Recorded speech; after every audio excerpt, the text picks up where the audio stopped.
Monday Night Football heads to Duval County this week. Did we have the Jags having a better record than the Chiefs heading into this one in the offseason? Welcome back to the BetCanada channel. Katie Caldwell, Jeff Lloyd with you today.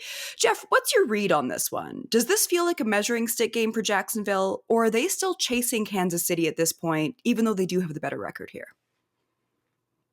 Yeah, well, certainly. I mean, the Chiefs are always going to be the Chiefs, and it's going to be a while before we can kind of just, take them out of, Yeah. this is probably the top overall team in the AFC. Even this early in the season with the record and the 0-2 start, and it wasn't, basically the greatest effort against the New York Giants, but it got, that first one under the arm. And, people are going to say, well, I don't want to hear about the Ravens win. The Ravens aren't very good, which could be true. And I mean, not very good and maybe very injured right now as well. Yeah. But, you gotta win some games at some point. It'll certainly be a nice environment, Jacksonville, Duval County on a Monday night primetime game certainly should bring some juice down there in Jacksonville.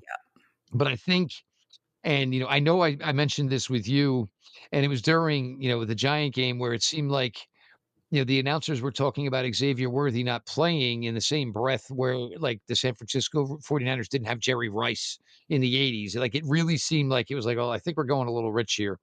But then Xavier Worthy comes back against the Baltimore Ravens, and I think it was like 80 receiving, 50 on the ground, and it was like, "Oh, well, maybe they really did have a pretty large role planned for Xavier Worthy here in year 2." But, for Jacksonville, again, this is a litmus test. Where are are we legit? Because it's kinda hard.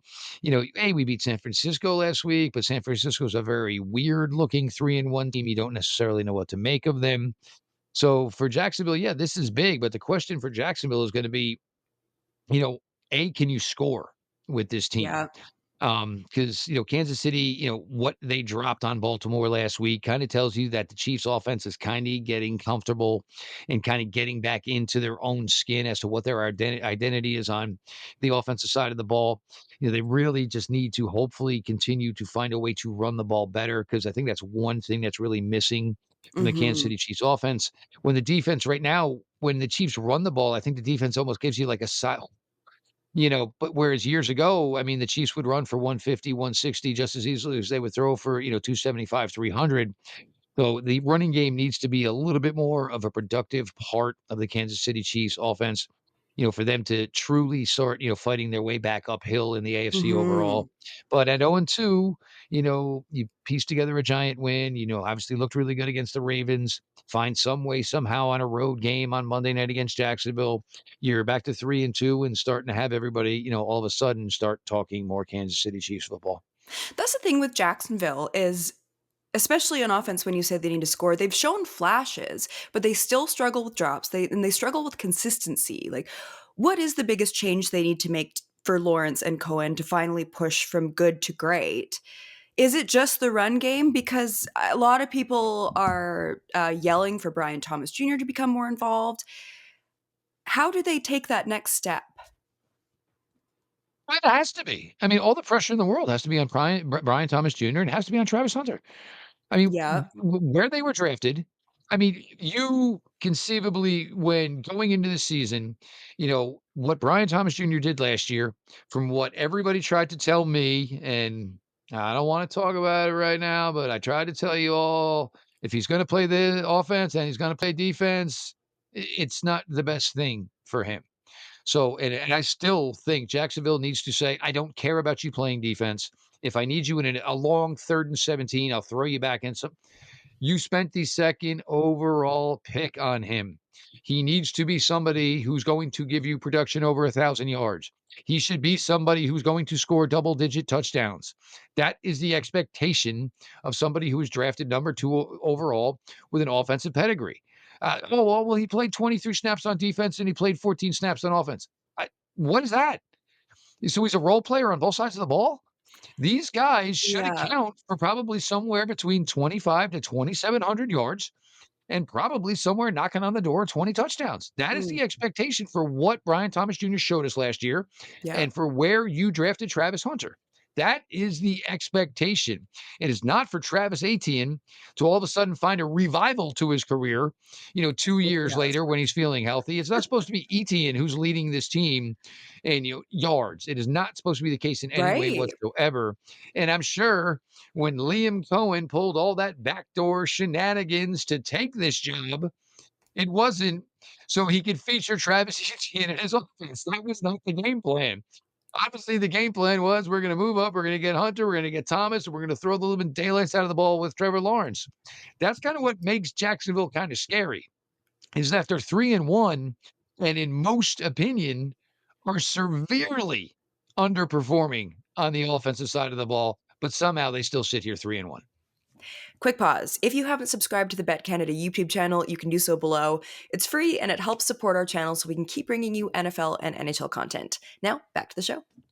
Well, and in terms of matchups, I would worry a little bit if I'm a Jags fan about Trevor Lawrence versus Spags. Like that's not Sure. a DC that's very easy to outsmart. The Chiefs offense though, it feels like for the first time in quite a while, we finally saw the Chiefs offense we're used to. What was it just that Worthy came back or what's working for them right now? Cuz usually it doesn't take a while for the Chiefs to kind of wake up throughout the season, but it feels like it's taken a while this season. Well, and if you want even a scarier one, Katie, it's this week and then the week after, and then this offense brings Rashee Rice back as well. That is what is Right. about to get really scary if you were going to be playing the Kansas City Chiefs anytime soon. I think the thing is with Worthy's world-class speed and Hollywood Brown there, who has world-class speed as well, you can't double both of them. And that's the thing that even makes me laugh is, okay, oh, well, you double Worthy. Okay. Do you have 2 guys that run 4-2? Because you don't have anybody that runs a 4-2. So he can cook 2 guys just as easily as he can probably cook 1. But the thing is, it opens up so much more. So, I send either Worthy on a 9 route or I send Hollywood Brown on the all day post route. You've got to basically cover that underneath and basically over the top. And now all of a sudden, the running backs are involved more in the passing game. Kelsey's life as some of the athleticism kind of comes out of that body as he gets older, the routes become easier for Kelsey. It's just easier Mhm. to maneuver, easier to find his way. And for the Patriots, I think it's starting to. I mean, for the Chiefs, it's starting to pick up in that era, due to the fact that they just have the absolute track speed to scare the daylights out of you. And even like I was saying, and now you're going to bring back in Rasheed Rice here, Yeah. and obviously not this week, or obviously not Monday night or the week after. And now you get Rasheed Rice in here, who kind of is built like almost like a little bit of a smaller sized tight end, but is big and physical, can go over the middle. He's really hard to tackle. So I think maybe the window of getting your ha-has in against the Kansas City Chiefs is probably closing very rapidly now that Yep. Worthy is back, and then even more of the band is coming back in a couple of weeks. Jacksonville, you obviously want this one. I don't know if Jacksonville doesn't win this one, it's going to change things. The AFC South right now is, really got a lot of issues going on with some of the teams within that division. Not Texans. Yeah. named, of course, Indianapolis or Jacksonville. So it's not going to crush anything for Jacksonville, I think, at this point. Um, but you certainly would love to steal one that you probably think you probably weren't going to get. Who needs this win more right now? Needs, I'd say probably the Chiefs. And I think the Chiefs, because the thing with the Chiefs, it's always about streaks. How many times Yes. we see the Chiefs run off 11 or run off 12? And I think the Chiefs with, each win they get in a row, it just seems kind of the cleaner and cleaner they get. And then they say in December, usually, okay, well, it doesn't matter. We already locked in. I'd rather at least lose. I don't need a 15 game winning streak going into the playoffs. If we don't lose a week 16, if we don't win a week 16, week 17 game, that's fine. We unplug, we plug back in, we get going. But when the Chiefs get going on a streak is just when they become the most dangerous because the guys are more dialed in, they have more fun, and that's when you start seeing the goofiness and the trick plays that you've never seen before. So the Chiefs get this. I think it's not long before everybody, says, "Oh, well, the conversations in the AFC were really kind of cute and fun."